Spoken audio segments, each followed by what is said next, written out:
Sonia is celebrating her birthday today and she has turned 34. She was born on the 12th of April 1992. Msikana mfari wakapetwa as someone who has just bagged $5 million regai afare. So kana takurifea mai Jojo tinenge takuvati a 34-year-old millionaire cloak it papo.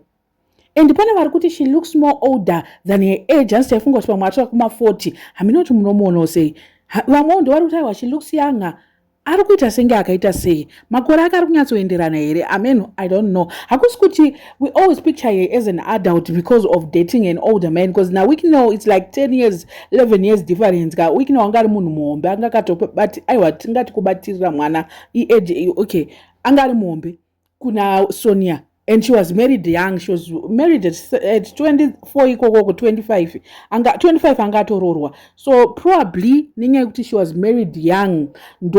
And she also divorced earlier. So pamwe tenta kungofunga kuti pamwe munhu muhombe iye ari mwana mudiki. So 34 muri kudzona usedzi runzi dzatenwa nasisi. And funny enough pama birthday apa achangobva ku March yese I celebrate vana vake, and then now tamna April birthday rake nhasi, and also last week it was a mother.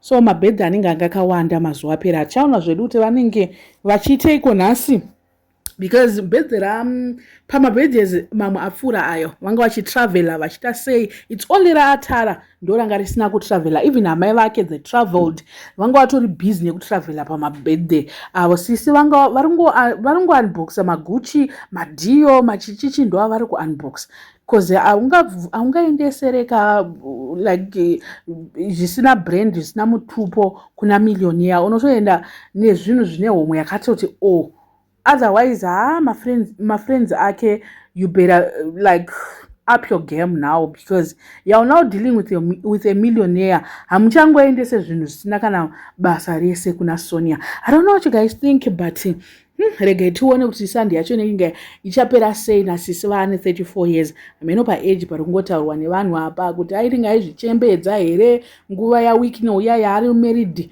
aita kunge munhu muhombe anga like she was too relaxed.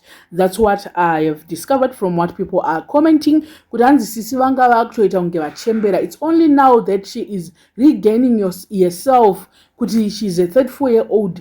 Otherwise we're picturing her atova kuma 40 ninge lifestyle yairarama aina week now. Haminoti munopa no say ipapo. I don't know what you guys think. Let me know in the comment section what are your thoughts.